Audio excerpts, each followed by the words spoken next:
Baiklah mahasiswa sekalian, mari kita mulai perkuliahan hari ini diawali dengan menyampaikan Pahansnukara. Om Swastiastu.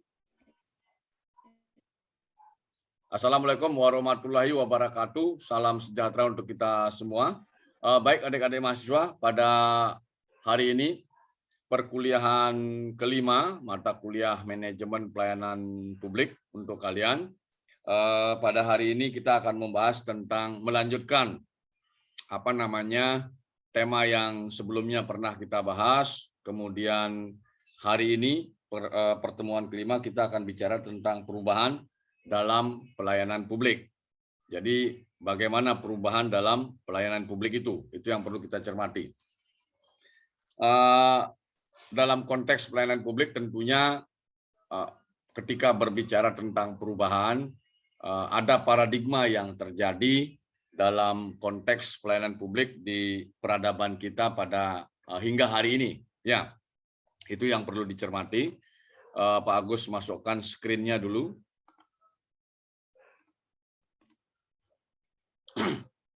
Terbaca oleh kalian semua? Terbaca? Terbaca, Bapak. Oke. Terbaca, Pak. Oke. Jadi sebelum masuk ke hal-hal yang lebih substantif berkaitan dengan perubahan dalam pelayanan publik, perlu kita cermati beberapa hal berkaitan dengan narasi atau diksi perubahan itu sendiri. Pertama, dalam konteks pelayanan publik, manajemen pelayanan publik, perubahan itu sifatnya pasti. Jadi yang pasti itu adalah perubahan. Nah, berkaitan dengan manajemen pelayanan publik, tentunya kata perubahan ini harus dicermati oleh kita semua, termasuk Anda, mahasiswa. Jadi karena Anda nantinya itu goalnya akan menjadi sarjana administrasi publik, pastinya dalam mindset Anda itu memahami bahwasanya ketika kita berbicara pelayanan publik, pasti akan terjadi perubahan-perubahan. Pada 20 tahun yang lalu bagaimana model pelayanannya, pada 10 tahun yang lalu seperti apa model pelayanan publik, 5 tahun yang lalu seperti apa pelayanan publik, 2 tahun yang lalu seperti apa pelayanan publik, hari ini seperti apa pelayanan publik, besok, tahun depan seperti apa, 2 tahun lagi seperti apa, 5 tahun lagi seperti apa, dan selanjutnya. Nah, referensi yang meskipun itu film, tetapi merupakan bagian yang bisa kita gunakan referensi berpikir besar. Anda silakan coba cari film Ready Player One. Jadi film itu memberikan, meskipun itu merupakan sebuah mimpi manusia, tentu pemikirnya itu sampai menjadi sebuah film. Jadi di Ready Player One itu mimpi bagaimana peradaban manusia di era tahun 2045. Itu kira-kira isi film itu. Jadi semuanya serba virtual. Bahkan manusia tidak lagi memegang Android atau gadget atau tablet, tetapi cukup menggerakkan tangannya di udara. Silahkan. Ada yang pernah nonton film itu? Ada yang pernah nonton? Ya, lebih canggih daripada film Star Trek lah. Ya, mudah-mudahan kalian pernah nonton film Star Trek. Ya. Nah, itu berbicara tentang narasi atau diksi perubahan. Jadi bicara pelayanan publik, perubahan itu pasti. Nah, berkaitan dengan itulah, maka institusi publik, orang-orang yang ada di dalam institusi publik, para pegawai pemerintah, para aparatur ini harus siap berkaitan dengan perubahan. Baik itu perubahan zaman yang diikuti oleh perubahan tuntutan publik. Sekali lagi saya katakan, perubahan tuntutan publik. Jadi sangat jelas.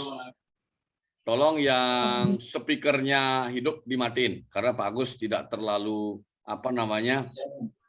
rigid mengetahui tentang IT. Silakan yang speakernya hidup dimatikan. Minta tolong saya. Ya, biar tidak terganggu teman-temanmu. Nah, perubahan tadi yang bahasanya itu perubahan yang diinginkan oleh publik berkaitan tidak hanya kecepatan layanan, tetapi juga kualitas layanan. Bisa dipahami, mahasiswa? Bisa dipahami? Nah, Bisa, itu ketika kita berbicara tentang narasi perubahan yang pasti, baik kualitas layanan yang dituntut oleh publik maupun kecepatan layanan. Nah, karena itu bagaimana strategi apa yang harus dilakukan oleh institusi publik? Apa yang harus dilakukan oleh orang-orang yang ada di dalam institusi publik, pegawai pemerintah, pejabat publiknya. Nah, hal inilah sebenarnya yang menjadi poin penting kita pada pertemuan hari ini. Bisa dipahami? Bisa dipahami? Mahasiswa? Bisa, Pak. Oke. Nah, ketika kita berbicara perubahan tadi, dalam disiplin ilmu administrasi publik, sudah dipetakan seperti apa perubahan pelayanan publik itu, perubahan paradigmanya. Mulai dari paradigma old public administration, silahkan dilihat di layarnya itu, di monitor kalian. Kemudian ini old public administration ini di awal-awal berdirinya ilmu administrasi negara atau administrasi publik itu sendiri. Kemudian beberapa tahun, mungkin ini di era tahun 80-90-an, dia berubah paradigma pelayanan publik atau administrasi publik itu menjadi new public management. Nah, kemudian di era tahun 90-an, dia berubah paradigmanya menjadi new public service. Yang OPA itu ditandai oleh pendapat-pendapatnya para pakar administrasi publik, salah satunya itu Woodrow Wilson. Ya, banyak pakar-pakar di sana. Kemudian paradigma NPM, itu kalau tidak salah dengan keluarnya bukunya siapa namanya, David Osborne, yang berkaitan dengan New Public Management ini. Kemudian New Public Service itu di era kisaran tahun 90-an itu terkenal salah satu bukunya Dan Hart, ya. Kemudian yang terakhir yang era kekinian, era sekarang itu namanya New Public Governance. Jadi ada 4 paradigma yang berkaitan dengan administrasi publik yang di dalamnya juga ada tuntutan-tuntutan yang berkaitan dengan bagaimana pelayanan publik harus dilakukan. Bisa dipahami? Mahasiswa? Bisa, Pak. Bisa, Pak. Nah. Ini kerangka teorinya, silahkan Anda baca. Sambil Pak Agus menjelaskan bagaimana Anda bisa memahami secara lebih mudah, secara sederhana dan lebih praktis. Nah, ketika kita berbicara perubahan tadi, yang ada paradigmanya dalam administrasi publik, yang ada kaitannya dengan bagaimana melakukan pelayanan publik, seperti bahasanya filmnya Star Trek atau Ready Player One itu. Ya. Nah, bagaimana perubahan-perubahan itu? Apa saja yang membedakan antara suasana pada masa OPA atau Old Public Administration berkaitan dengan pelayanan publiknya? Bagaimana suasana pada NPM? Bagaimana suasana pada NPS, paradigma NPS? Bagaimana suasana pada paradigma NPG sekarang? Itu yang perlu dicermati. Nah, kemudian kalau kita lihat praktek empiris kekinian, ketika kita berada pada paradigma sekarang ini, paradigma NPG ini, salah satu fakta yang bisa kita lihat secara nyata di lapangan, sejak awal tahun 2000-an itu, kita sudah memasuki apa yang namanya era digital. Bahasa saya itu era virtual. Itu di awal tahun 2000. Itu kita sudah memasuki pada paradigma New Public Governance. Jadi, kalau kita lihat petanya, tabelnya, itu ada akar teoritisnya apa NPG. Era kekinian ini. Salah satu yang membedakan akar teoritisnya paradigma kita berubah menuju paradigma NPG dari NPS ini adalah apa yang namanya network, jaringan. Akar teoritisnya itu dan tentunya teori organisasi. Jadi network ini, jaringan ini, tidak hanya mengandalkan jaringan yang sifatnya konvensional. Dengan masuknya kita ke perubahan peradaban, sebelumnya kita tidak mengenal yang namanya internet, kemudian ada internet, bahkan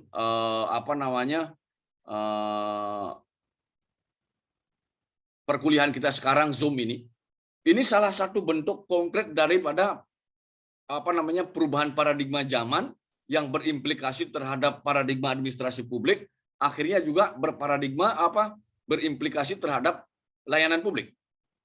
Salah satunya bagaimana kampus memberikan layanan perkuliahan kepada Anda.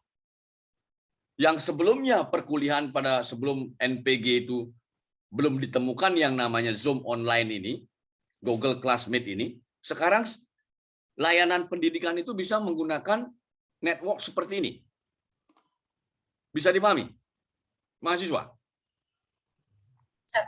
Nah, jadi di paradigma NPG, nanti Pak Agus jelaskan yang OPA dan lain sebagainya, apa perbedaannya, sambil kita pilah dulu satu-satu NPG ini, aspek-aspek atau dimensi NPG itu, New Public Governance ini.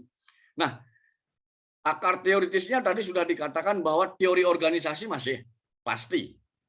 Kemudian teori network ini tidak hanya network konvensional, berkorespondensi dengan model manual, HP jadul, tetapi dia berkorespondensi, terkoneksi dengan yang namanya virtual, jaringan.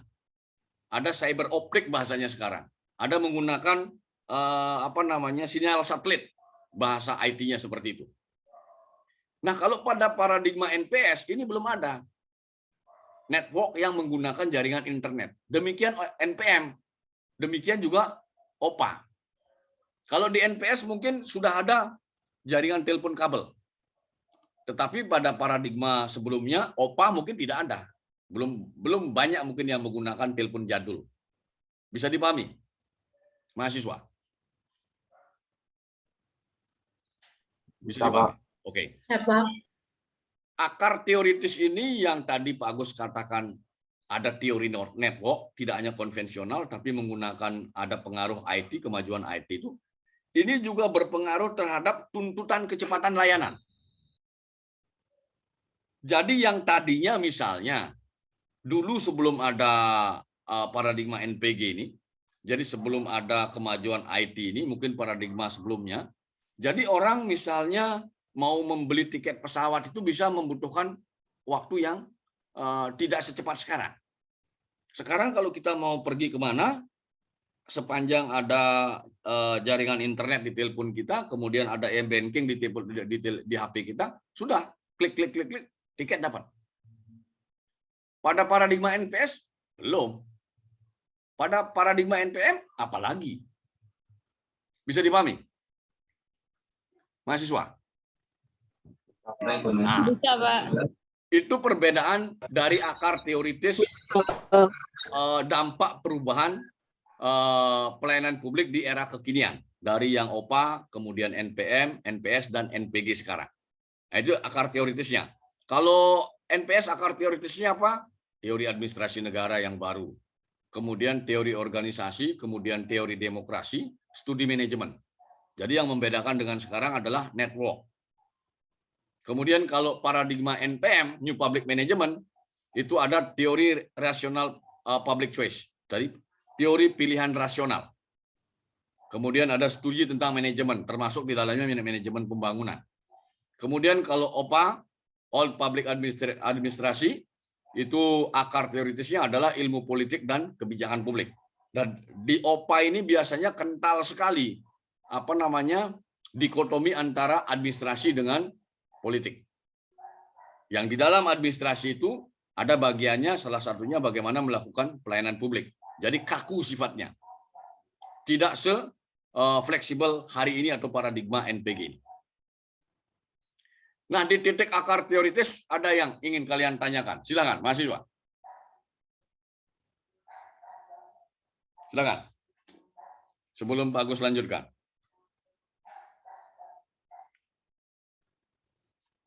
Belum ada ya? Oke. Kalau belum ada, saya lanjutkan. Jadi tadi kita bicara tentang narasi perubahan dalam pelayanan publik. Jadi ada konteks paradigma perubahan itu sendiri dalam konteks pelayanan publik, seperti di slide yang saya tampilkan.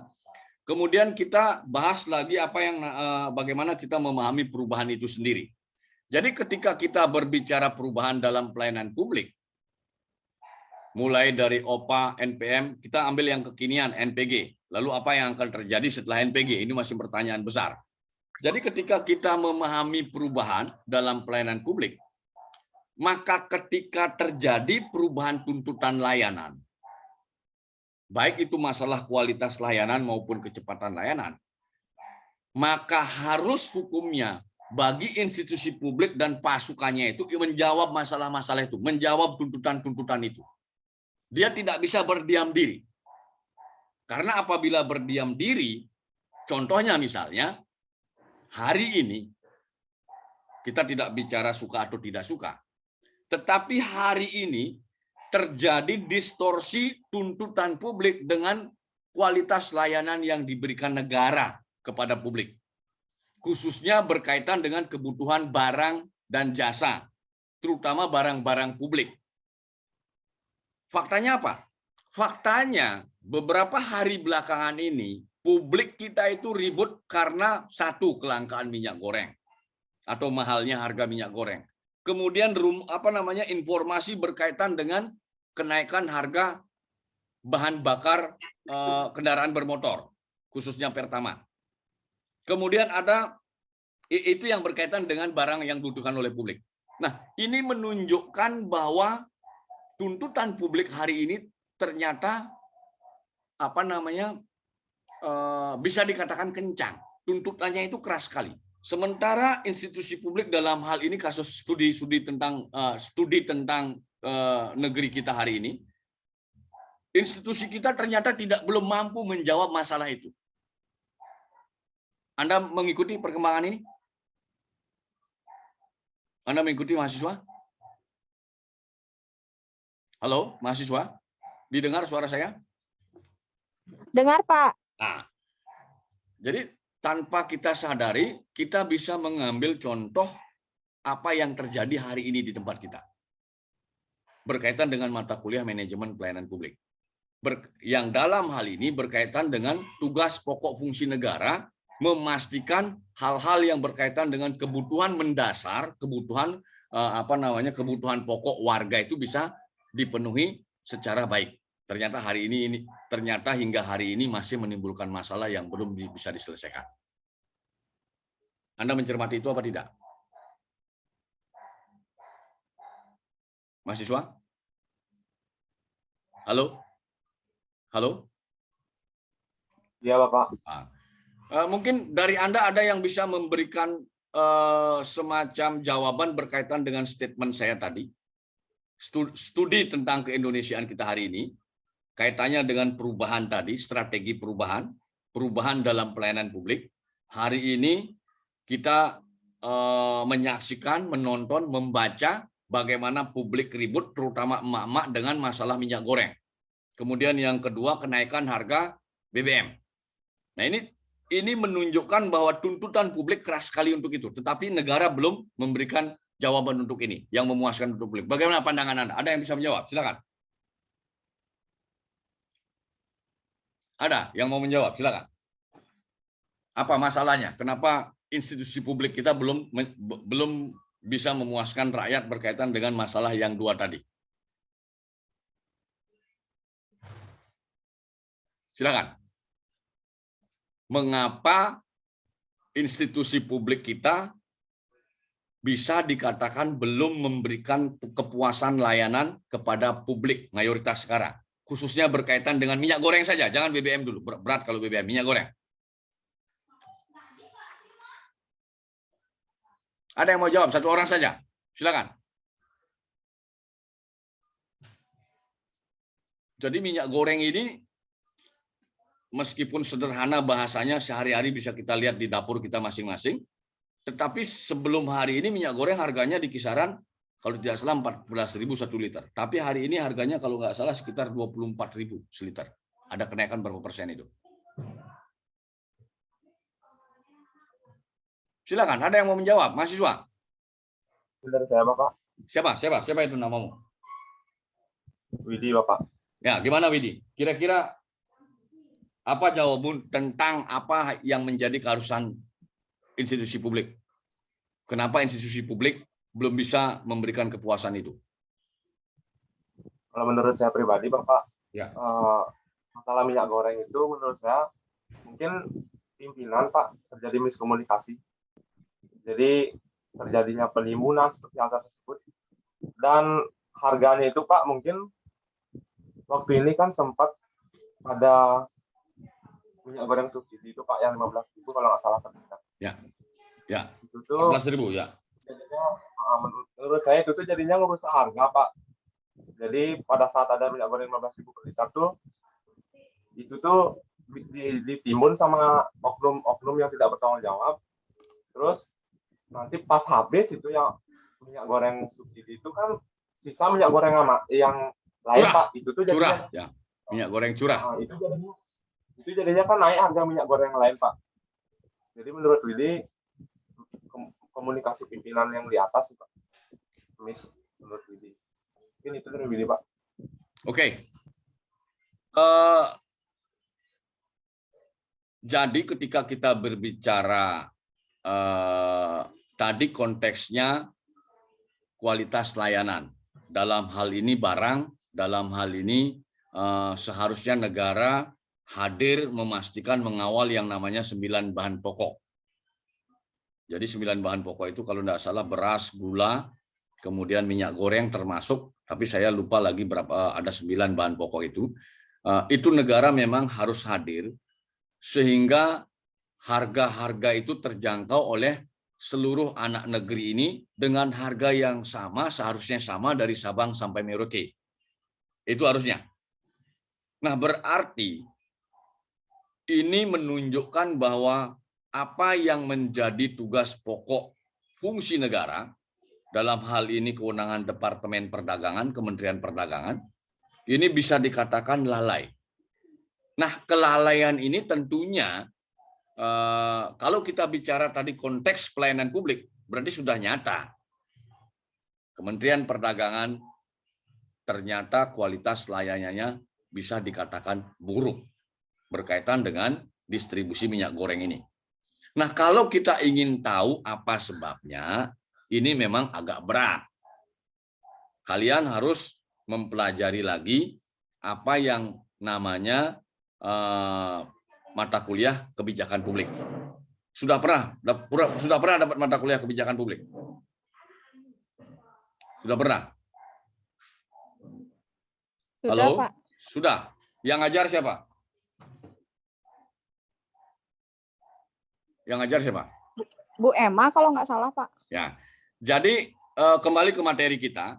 Tadi Pak Agus menyampaikan studi tentang kasus minyak goreng di tempat kita. Tuntutan publik harusnya minyak goreng itu tersedia dengan baik, tidak mereka rebutan dapatnya.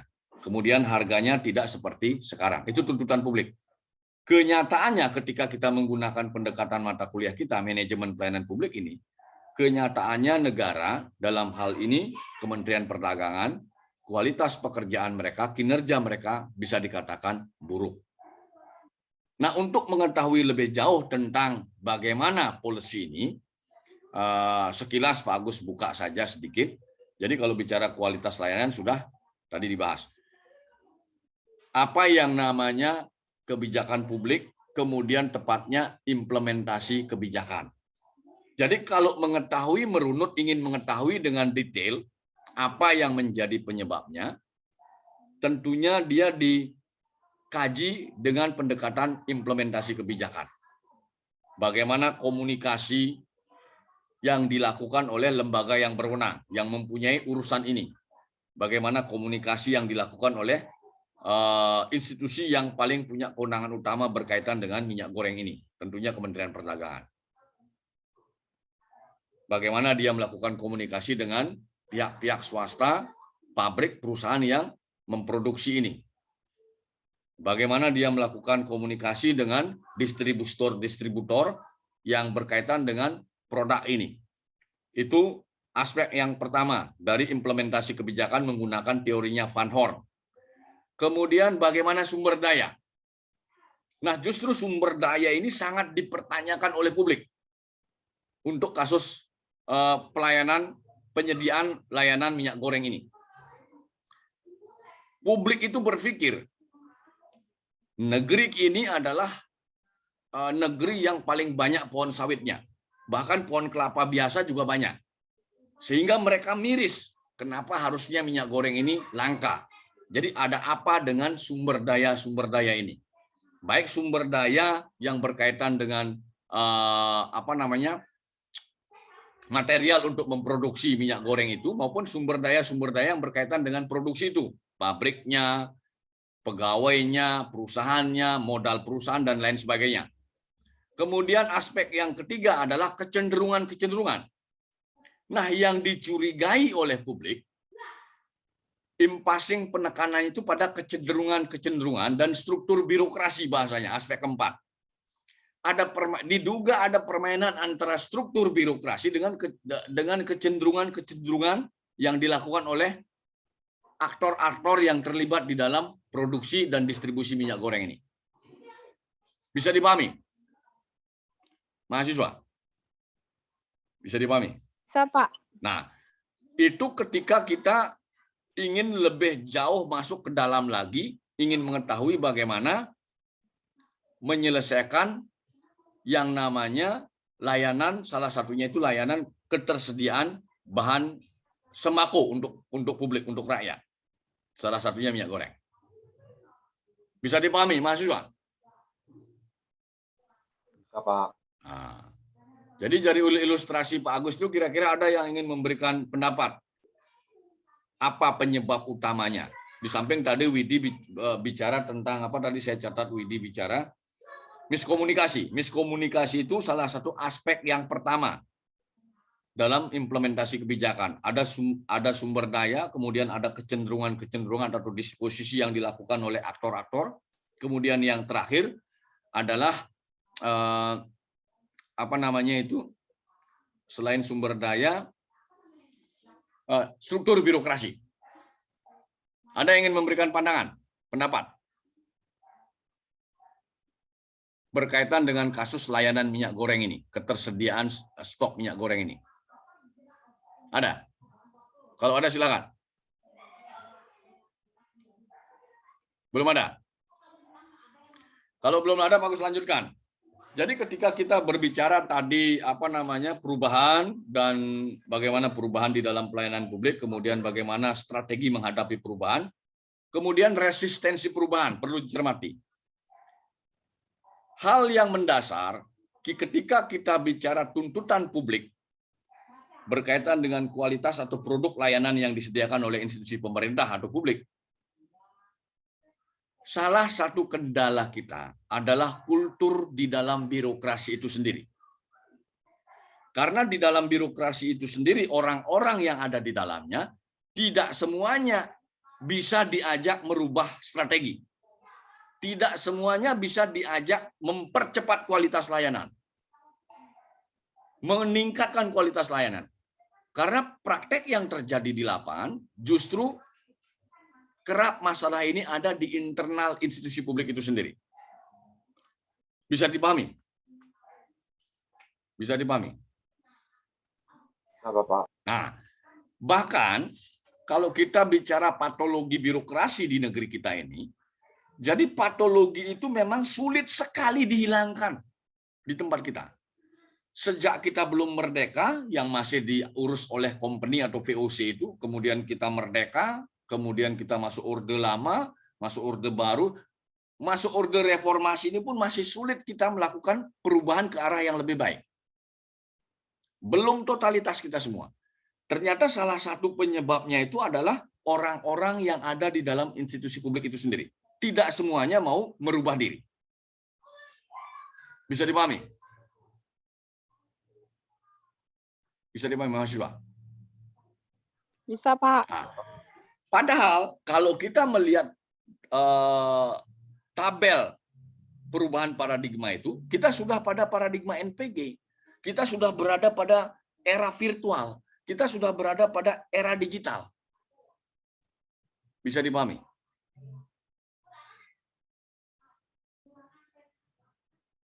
Contohnya misalnya praktek di lapangan. Ketika institusi publik melakukan pelelangan pengadaan barang dan jasa misalnya, yang sudah menggunakan aplikasi. Artinya karena kita berada di era NPG, New Public Governance, kita berada di era digital, kita berada di era virtual. Pengadaan barang dan jasa masuk ke dalam aplikasi. Tetapi masih ada oknum-oknum, baik oknum orang birokrasi sendiri, oknum birokrasi itu sendiri, yang melakukan perselingkuhan dengan rekanan-rekanan di luar, oknum rekanan di luar. Meskipun sudah menggunakan aplikasi. Ada saja cara mereka melakukan hal yang namanya yang tidak bagus itulah. Itu satu contoh berkaitan dengan pengadaan barang dan jasa. Kemudian kalau kita bicara tentang pelayanan publik, selain pengadaan barang dan jasa oleh pemerintah, misalnya pelayanan Samsat, misalnya. Meskipun sudah menggunakan sistem aplikasi, kemudian online semua, tetapi fakta yang kita temukan, mungkin Anda juga mengalami. Contoh misalnya, bagaimana melakukan upaya pembukaan blokir. Karena ada regulasi yang mengatur tentang pajak progresif untuk kendaraan kepemilikan kendaraan bermotor lebih dari satu. Kalau dia punya lebih satu, entah itu sepeda motor atau mobil, saya tidak hafal regulasinya itu. Jadi dia akan kena pajak progresif. Jadi si wajib pajak kendaraan bermotor itu, untuk menghindari pajak progresif, dia melakukan kong kali kong dengan oknum di dalam. Akhirnya ada bahasanya itu buka blokir. Buka blokir ini diduga terjadi cincai. Bisa dipahami, mahasiswa? Bisa dipahami? Apa? Ya, Pak. Ya. Saya meyakini Anda mungkin pernah mendengar hal itu.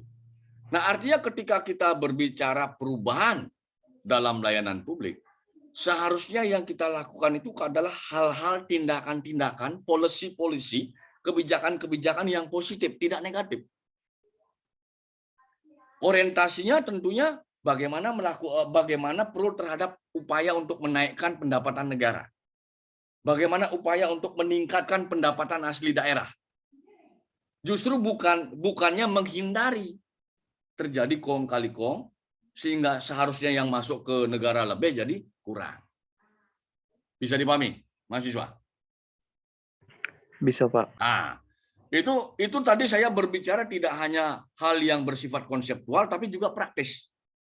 Praktek yang terjadi di lapangan.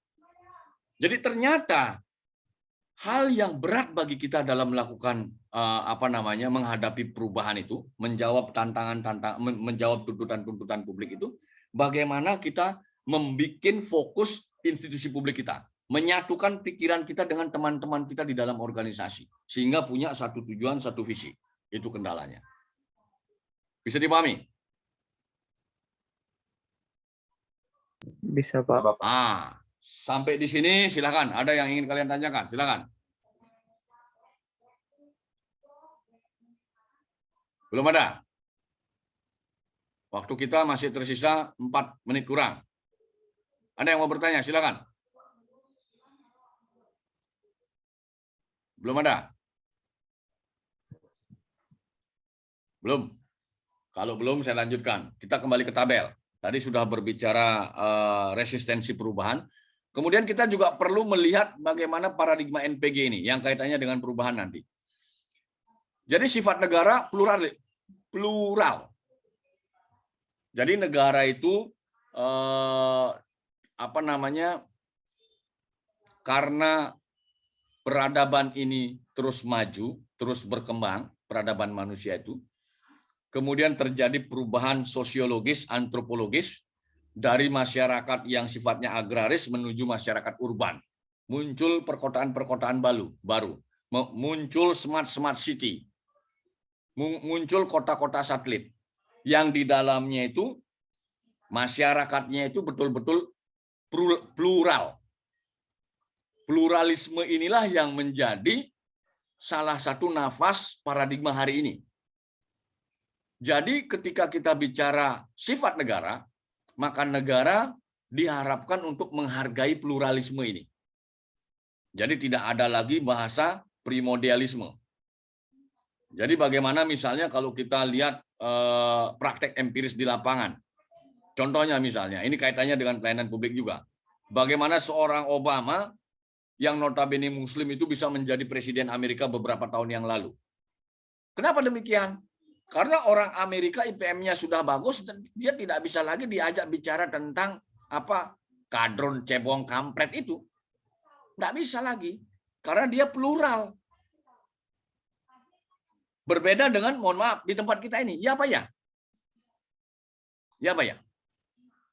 Iya, Pak. Ya, Nah, kita sendiri, mohon maaf, kita sendiri di Bali itu, mohon maaf, ada pemikiran-pemikiran seperti itu.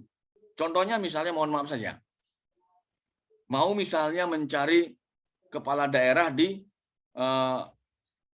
tempat tinggal saya di Jemberana, harus orang Jemberana. Mau nyari kepala daerah di Bandung, harus orang Bandung. Nah nantinya, karena kita sudah berada pada era virtual, digital, dan sifat negara itu plural, kemudian perubahan yang terjadi pada kehidupan kita itu sebagaimana yang Pak Agus katakan tadi, dari masyarakat agraris ke masyarakat urban, masyarakat kota, itu lama-lama akan terkikis. Apalagi nanti apabila IPM, Indeks Pembangunan Manusia itu bagus. Nah, ada lagi orang bicara, apa namanya, dia orang Bali atau bukan orang Bali. Jadi siapa yang kompeten menjadi wali kota Denpasar, dia akan diorbit oleh masyarakat. Dia akan didorong oleh masyarakat untuk tampil. Itu yang berkaitan dengan hubungan antara paradigma NPG ini dengan sifat negara dan bagaimana memberikan layanan publik. Karena ketika kita bicara wali kota, major, tidak bicara lagi primordialisme kalau di kota-kota. Bisa dipahami? Bisa, Pak. Oke. Adik-adik mahasiswa, saya rasa kalian tangguhkan dulu pertanyaannya, karena waktu hanya sisa 1 menit. Perkuliahan manajemen pelayanan publik bisa kita lanjutkan pada minggu depan. Jadi demikian dulu perkuliahan pada hari ini. Apabila dalam penyampaian Pak Agus ada yang kurang, Pak Agus mohon maaf. Akhirnya saya tutup dengan menyampaikan Pramesanti. Om, Santi, Santi, Santi Om. Assalamualaikum warahmatullahi wabarakatuh. Salam sejahtera untuk kita semua. Salam Namo Buddhaya. Terima kasih mahasiswa. Bapak.